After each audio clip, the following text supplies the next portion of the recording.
Hello बच्चों, आज मैं आप लोगों को ट्रीटमेंट ऑफ गुडविल कराऊंगा। ये एडमिशन चैप्टर का एक पार्ट है।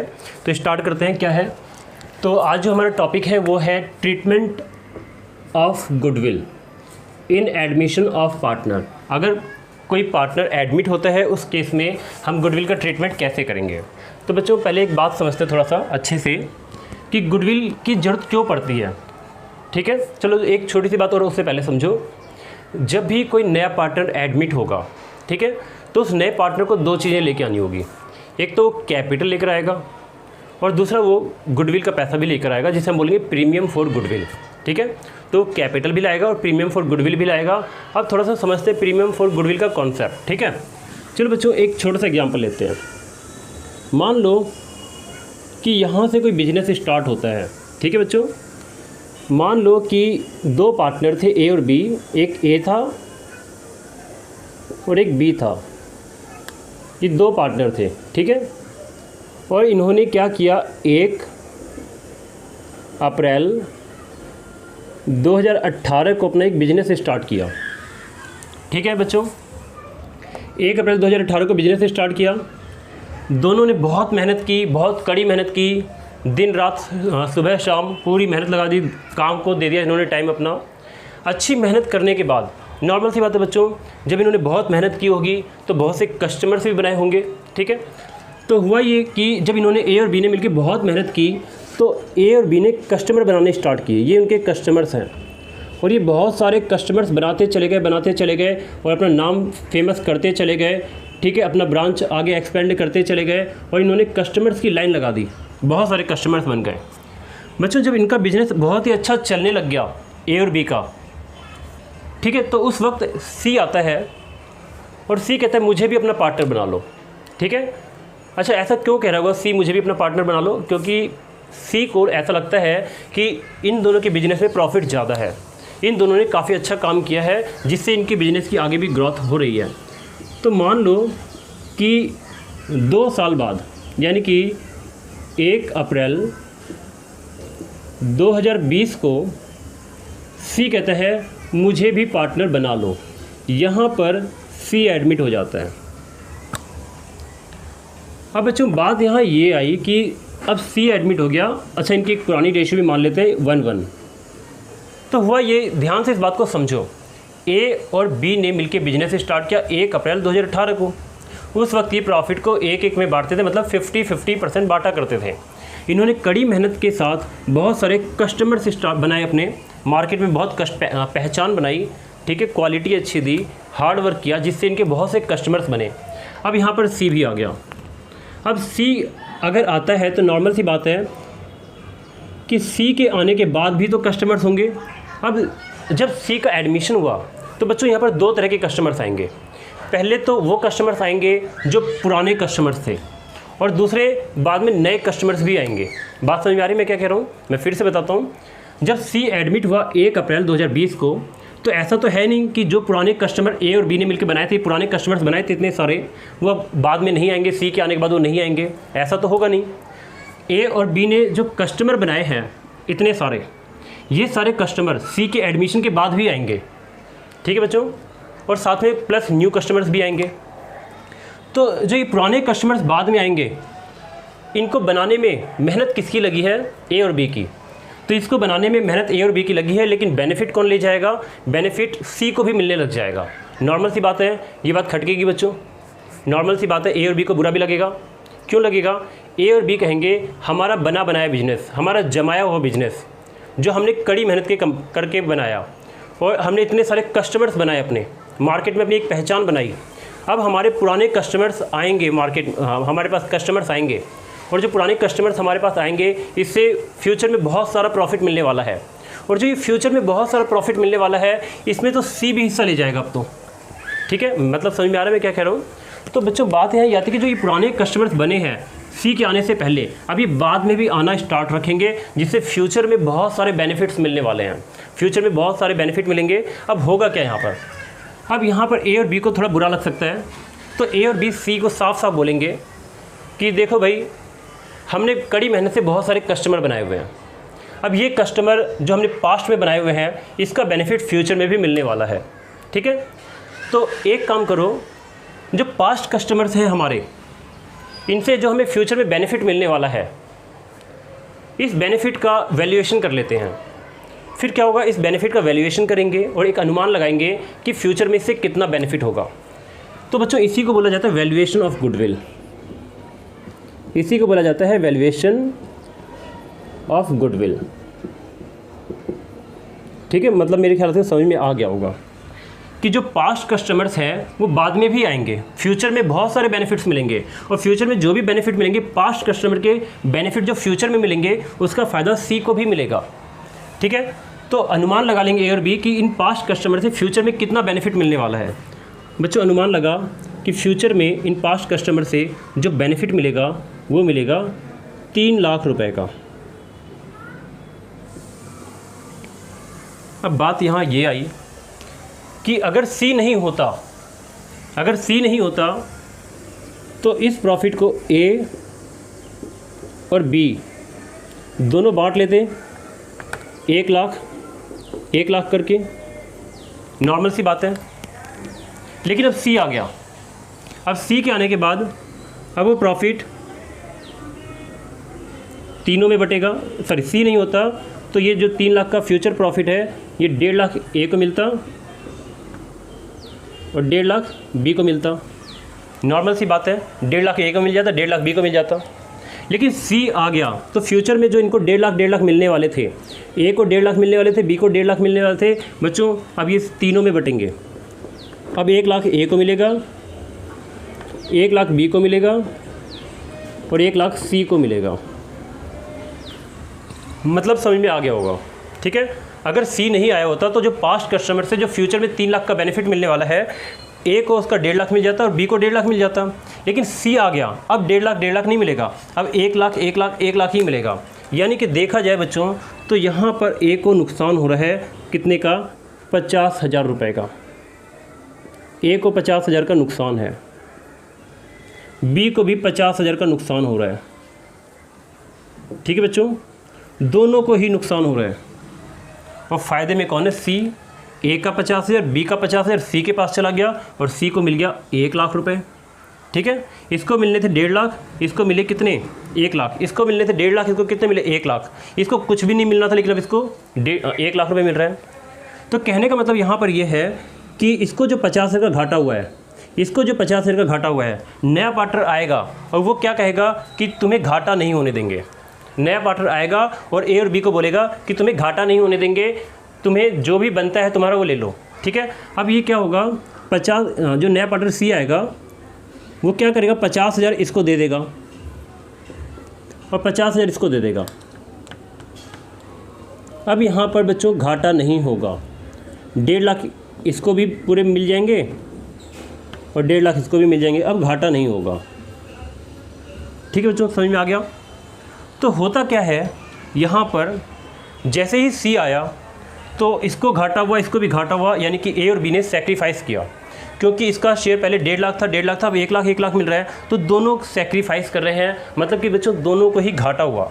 ठीक है, दोनों को ही घाटा हो रहा है, तो दोनों सेक्रीफाइस करें और सी गेन कर गया। तो सी क्या करेगा, उस घाटे की भरपाई करने के लिए, जिसको हम बोलते हैं कंपनसेशन देने के लिए, सी अपने घर से प्रीमियम फॉर गुडविल लेकर आएगा। बच्चों समझ में आ गया इतना बात, प्रीमियम फॉर गुडविल लेकर आएगा और वो premium for goodwill sacrificing partner A और बी आपस में बांट लेंगे और उनका जो नुकसान है वो ख़त्म हो जाएगा। ठीक है, इतना नोट करो बच्चों, फिर आगे और बताता हूँ।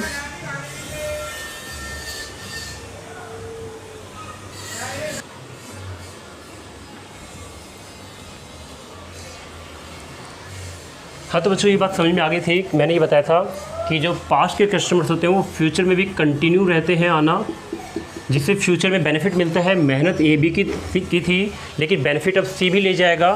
यानी कि अगर फिर इसमें होता है कि हम एक अनुमान लगाते हैं कि जो पास्ट कस्टमर थे इसे फ्यूचर में कितना बेनिफिट मिल सकता है, इसी को हम बोलते हैं वैल्यूएशन ऑफ गुडविल। हम एक पूरे फर्म की गुडविल की वैल्यूएशन कर लेते हैं और वैल्यूएशन करने से के बाद क्या होता है कि हम नए पार्टनर से बोलते हैं कि उतना पैसा तुम लेकर आओ, अपने हिस्से का पैसा लेकर आओ।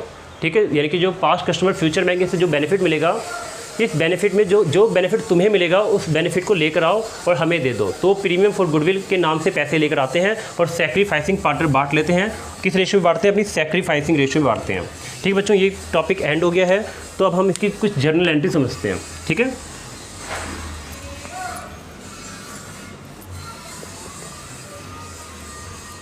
चलो अब कुछ जर्नल एंट्री यहाँ समझते हैं। चलो बच्चों, सबसे पहली जर्नल एंट्री होती है कैश या बैंक, कुछ भी लिख लो, कैश या फिर बैंक, दोनों में से कुछ भी लिख सकते हो। Bank account debit to premium for goodwill account और to new partners capital account. इसकी नरेशन बनेगी being new partner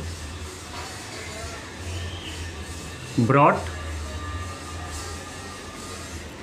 his share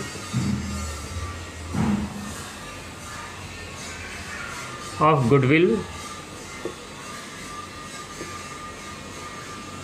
and capital. ठीक है बच्चों, न्यू पार्टनर जो भी प्रीमियम लेकर आएगा, प्रीमियम क्रेडिट होगा, उसकी कैपिटल क्रेडिट होगी और कैश या बैंक डेबिट हो सकता है। कुछ भी डेबिट कर लेना जो भी तुम्हें बैलेंस शीट में दिखे। अगर बैलेंस शीट में कैश और बैंक दोनों है तो दोनों में से कोई भी डेबिट कर सकते हो। कैश है तो सिर्फ कैश डेबिट करोगे और बैलेंस शीट में बैंक है तो सिर्फ बैंक डेबिट करोगे। प्रीमियम फॉर गुडविल को बच्चों हमने क्रेडिट किया है। क्रेडिट करने का कारण है ये एक प्रॉफिट है। प्रीमियम फॉर गुडविल क्या एक प्रॉफिट है। बात समझ में आ रही है मैं क्या कह रहा हूँ? प्रीमियम फॉर गुडविल एक प्रॉफिट है, यानी और मैंने क्या कहा, प्रॉफिट एक नॉमिनल अकाउंट होता है या फिर इनकम अकाउंट होता है। इनकम और अकाउंट या नॉमिनल अकाउंट हमेशा प्रॉफिट के केस में क्रेडिट होते हैं। तो जब ये पैसा आएगा प्रीमियम फॉर गुडविल तो इसको क्रेडिट किया जाएगा। दूसरी एंट्री होगी बच्चों premium for goodwill account debit to sacrificing partners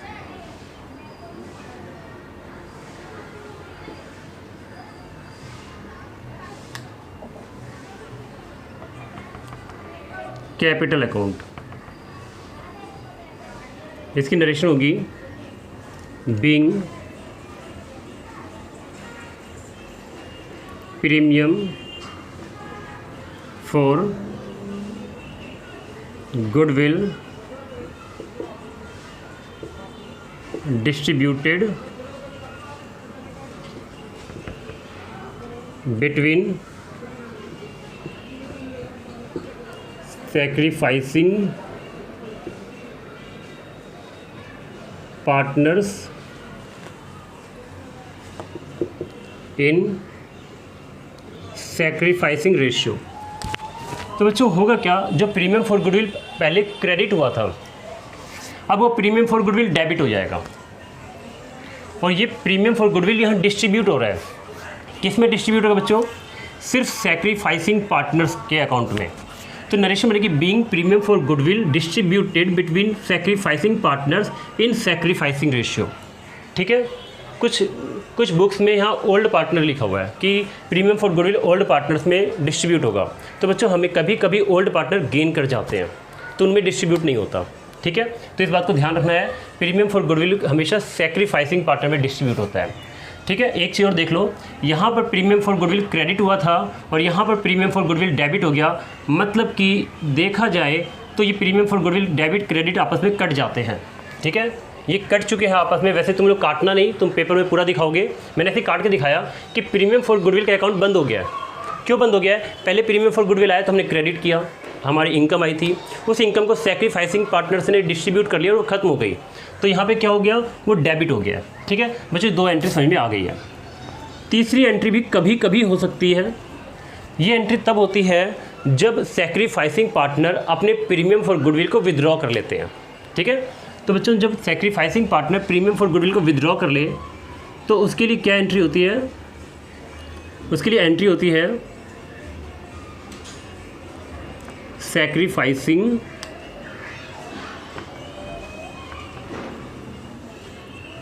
partners capital account debit to cash,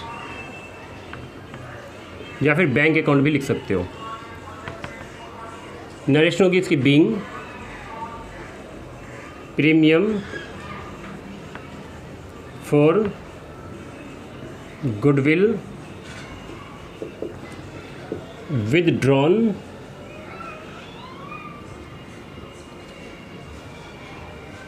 by sacrificing partners. तो बच्चों मुझे लगता है ये बात समझ में आ गई होगी कि सैक्रिफाइसिंग पार्टनर्स अगर प्रीमियम फॉर गुडविल को विदड्रॉ करते हैं तो सैक्रिफाइसिंग पार्टनर के कैपिटल अकाउंट का डेबिट किया जाता है और कैश और बैंक को क्रेडिट किया जाता है, मतलब कैश या बैंक से पैसे जो आए हैं उसमें से कम हो जाएंगे, ठीक है। और सैक्रिफाइसिंग पार्टनर कैपिटल ने अगर कैपिटल से विदड्रॉ कर लिया तो उनकी कैपिटल भी रिड्यूस हो जाएगी, ठीक है। बच्चों ये तो बात थी जर्नल एंट्री की। अब एक इम्पॉर्टेंट बात और समझ लो, वो इम्पॉर्टेंट बात बहुत ही ज़्यादा इम्पॉर्टेंट है। वो इम्पॉर्टेंट बात ये है कि कई बार ऐसा होता है कि जब नया पार्टनर आता है तो हमारी बैलेंस शीट में कोई गुडविल अपीयर होती है, ठीक है। दिखाता हूँ मैं यहाँ पे तुम्हें। जैसे मान लो कि हमारी एक बैलेंस शीट है, ये हमारी एक बैलेंस शीट है और बच्चों बैलेंस शीट के एसेट साइड में, और ये लायबिलिटी होती है। कई बार हमारे बैलेंस शीट के एसेट साइड में यहाँ पर गुडविल शो हो रखी होती है, गुडविल, ठीक है। मान लो यहाँ पे गुडविल है कुछ भी 2 लाख रुपए की गुडविल है, ठीक है। तो इस तरीके से हो सकता है बच्चों, मान लो बैलेंस शीट के एसेट साइड में 2 लाख रुपए की गुडविल दिख रही है हमें, ठीक है। तो इस गुडविल को हम बोलेंगे अपीयरिंग गुडविल, अपीयरिंग गुडविल, ठीक है। इस गुडविल का एक और नाम है एग्जिस्टिंग गुडविल। बच्चों मुझे लगता है समझ में आ गया होगा। यानी कि रिटायरमेंट के टाइम पे अगर बैलेंस शीट में कोई गुडविल दिख जाए तो इस गुडविल का नाम होगा अपीयरिंग गुडविल या एग्जिस्टिंग गुडविल। इसका मतलब ये कि ये गुडविल पहले से ही है। अब एक बात और समझते हैं कि गुडविल कितने तरह की होती है। नॉर्मली बच्चों गुडविल 2 तरह की हो सकती है। पहला होता है सेल्फ जनरेटेड गुडविल, ठीक है। दूसरा होता है परचेज्ड गुडविल। तो बच्चों मेरे को लगता है कि दोनों बात समझ में आ चुकी है। गुडविल 2 तरह की हो सकती है, सेल्फ जनरेटेड गुडविल और दूसरा परचेज गुडविल, ठीक है। जो सेल्फ जनरेटेड गुडविल होती है बच्चों, ये गुडविल बनाई जाती है अपनी कड़ी मेहनत से, हार्ड वर्क से। जैसे हम अपने कस्टमर के साथ हार्ड वर्क करें, अच्छी क्वालिटी दें, अच्छे से पेश आए उनके सामने, ठीक है। हमारे प्रोडक्ट काफ़ी अच्छे हों, कस्टमर के नज़र में हमारी वैल्यू बन जाए और हम एक कड़ी मेहनत जैसे 2 साल 3 साल 4 साल 5 साल 10 साल 15 साल 20 साल 50 साल ऐसे कड़ी मेहनत करके ये गुडविल बनाते हैं। तो बच्चों जो गुडविल कड़ी मेहनत करके बनाई गई है उसको बोलेंगे सेल्फ जनरेटेड गुडविल। और जो दूसरी गुडविल होती है ये गुडविल होती है परचेज करते हैं। जैसे कि हमने कोई बिजनेस खरीदा, तो कई बार हम कोई बिजनेस खरीदते हैं तो बिजनेस के साथ उसकी गुडविल भी हम खरीद लेते हैं।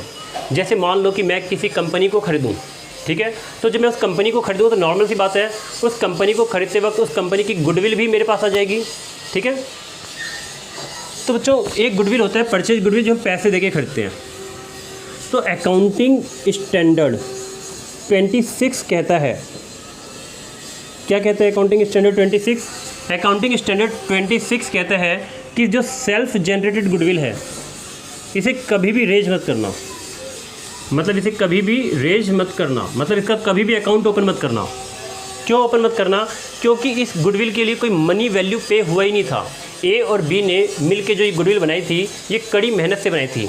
इस गुडविल के लिए उन्होंने कोई अमाउंट पे किया ही नहीं था, ठीक है। और जब कोई अमाउंट पे किया ही नहीं था तो बैलेंस शीट में कहीं रिकॉर्ड नहीं होगी, इसका गुडविल अकाउंट रेज नहीं होगा, गुडविल अकाउंट इसका ओपन नहीं होगा। अब बात करते हैं दूसरी गुडविल, परचेज गुडविल। तो बच्चों परचेज गुडविल तब बनती है जब हम कोई बिजनेस परचेज करते हैं। ठीक है। अगर हम कोई बिजनेस, क्योंकि हम देखो सिर्फ गुडविल नहीं खरीद सकते हैं। अगर हम सोचें कि किसी कंपनी की गुडविल खरीद लें, ऐसा कभी नहीं होगा। गुडविल तभी खरीदी जा सकती है जब उसका बिजनेस खरीदें, ठीक है।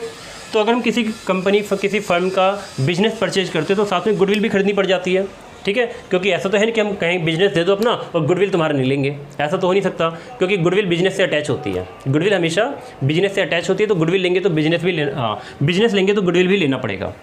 तो इस गुडविल को हम बैलेंस शीट में शो करते हैं, क्योंकि बच्चों इसके लिए मनी पे होती है। इस गुडविल के लिए मनी की पेमेंट होती है, मनी वैल्यू होती है इस गुडविल की, ठीक है। और ये एक इंटेंजिबल एसेट्स होती है, तो इसके लिए पेमेंट होती है। मान लो कि जो ये गुडविल दिख रही है तुम्हें 2 लाख रुपए की, यहाँ पे इसकी पेमेंट हुई है बच्चों। ये परचेज गुडविल है, पेमेंट करके इस गुडविल को खरीदा गया है। मुझे लगता है इतना समझ में आ गया होगा। अब ये देखा जाए तो खर्चा भी है, एसेट्स तो है, इंटेंजिबल एसेट्स है, लेकिन देखा जाए तो खर्चा भी है, लॉस भी तो है, ये लॉस है, ठीक है। तो आगे चल के बड़ी क्लासेस में पढ़ोगे, हमें जो भी बहुत सारे ऐसे लॉसेस होंगे, उन लॉसेस को हम गुडविल अकाउंट में डेबिट करते हैं, क्योंकि गुडविल एक लॉस भी है, ठीक है।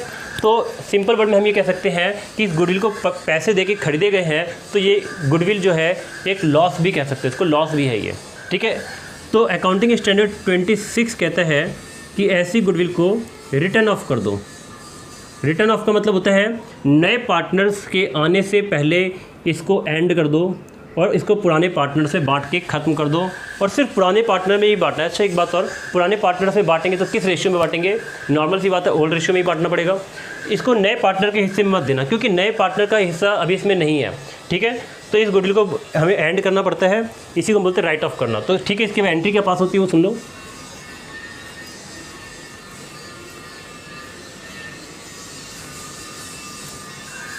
इसकी एंट्री पास होती है बच्चों, old partners capital account debit to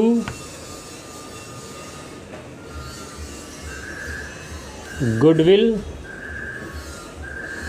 account. इसकी नरेशन होगी being appearing goodwill written off, being appearing goodwill written off in old ratio. इस बात को ध्यान रखना, ओल्ड रेशियो। अच्छा बच्चों एक बात और सुन लो, हमने गुडविल को क्रेडिट क्यों किया? मैंने बताया था बैलेंस शीट के अंदर अगर कोई गुडविल है एसेट साइड के अंदर, तो नॉर्मल सी बात है ये गुडविल रियल में तो होते एसेट्स तो है, इंटेंजिबल एसेट्स है, लेकिन ये एक लॉस भी है, ठीक है। ये एक लॉस भी है क्योंकि पेमेंट हुई है इसके लिए, पैसे गए हैं हमारे, ये एक लॉस भी है। तो मैंने बताया था लॉस को ख़त्म करने के लिए, लॉस हमेशा डेबिट होता है, उसको ख़त्म करने के लिए क्रेडिट करना पड़ता है। किसी भी एंट्री को कभी ख़त्म करनी हो तो हमें रिवर्स एंट्री पास करनी पड़ती है। तो इस लॉस को ख़त्म करना है, कैसे ख़त्म करें? रिवर्स एंट्री पास कर दो। लॉस हमेशा डेबिट होता है, तो हमने गुडविल अकाउंट को यहाँ क्या कर दिया? क्रेडिट कर दिया। जैसे हमने गुडविल अकाउंट को क्रेडिट किया, लॉस हमारा खत्म हो गया। गुडविल डेबिट से बढ़ता है, लॉस है क्योंकि एक तरह से हम इसको राइट ऑफ करेंगे, ख़त्म करेंगे तो क्या कर देंगे? क्रेडिट कर देंगे, ठीक है। दूसरी बात बच्चों, इस लॉस को जो पार्टनर्स को देंगे तो पार्टनर की कैपिटल भी कम होगी, और कैपिटल अकाउंट कैसे कम होती है? डेबिट साइड से। तो हमने पार्टनर्स के अकाउंट को डेबिट किया हुआ है। पता है डेबिट क्यों किया है? क्योंकि लॉस का पैसा अब ओल्ड पार्टनर्स में बढ़ रहा है। ये लॉस का पैसा ओल्ड पार्टनर्स में बढ़ रहा है, लेकिन लॉस मत बोलना, इसके लिए हमेशा इंटेंजिबल एसेट्स बोलो, राइट ऑफ वर्ड यूज़ करो। ये वर्ड ज़्यादा अच्छा है, तुम्हें सिर्फ समझाने के लिए मैंने बताया, ठीक है, ताकि तुम्हें अच्छे से समझ में आ जाए, ठीक है। समझने के लिए इस तरीके से समझो कि एक लॉस है, और लॉस को जब हम खत्म करेंगे तो लॉस को खत्म करने के लिए क्रेडिट किया जाता है, ठीक है। और दूसरी बात ये कि इस लॉस को जब पार्टनर्स को देंगे तो पार्टनर की कैपिटल का बैलेंस रिड्यूस हो जाएगा और कैपिटल डेबिट से कम होता है। तो बच्चों आज के लिए सिर्फ इतना ही। अब तुम्हें कुछ बातें बतानी है तुम लोग को, जैसे कि अब जैसे ही मैंने गुडविल का जर्नल एंट्री तो बता दिया, लेकिन मैंने इसका कोई प्रैक्टिकल क्वेश्चन नहीं करवाया। तो एक काम करना, इसका जो नेक्स्ट पार्ट होगा, नेक्स्ट पार्ट में मैं इसका एक प्रैक्टिकल प्रॉब्लम कराऊंगा। इस वीडियो को देखने के बाद इसका नेक्स्ट पार्ट जरूर देखना। आज टाइम की शॉर्टेज है, मेरे पास टाइम कम है, तो इसलिए मैंने इस वीडियो को यहीं पे मुझे स्टॉप करना पड़ेगा। और एक बात और बच्चों, प्लेलिस्ट के अंदर जाना, प्लेलिस्ट में तुम्हें तुम्हारे काम की सारी वीडियोज़ मिल जाएंगी, ठीक है। जिस टॉपिक को देखना है प्लेलिस्ट में तुम्हें मैंने हो सके तो फाइल बना दूंगा, मतलब फोल्डर पूरा बना दूंगा, उसमें बैठ के अच्छे से देख सकते हो, ठीक है। तो तुम्हें इसका प्रैक्टिकल पार्ट वहाँ प्लेलिस्ट में मिल जाएगा, वहाँ जाकर देख लेना। आज के लिए सिर्फ इतना ही, बाकी हम नेक्स्ट में करते हैं इसका। लेकिन प्रैक्टिकल जरूर देख लेना बच्चों, ताकि तुम्हें और अच्छे से क्लियर हो जाए, क्योंकि ये सिर्फ जनरल एंट्री है। मैंने प्रैक्टिकल एग्जाम्पल यहाँ पे दिया ही नहीं है टाइम की शॉर्टेज की वजह से, लेकिन जो नेक्स्ट वीडियो होगी उसमें प्रैक्टिकल का एग्जाम्पल दूंगा। ठीक है, आज के लिए सिर्फ इतना ही।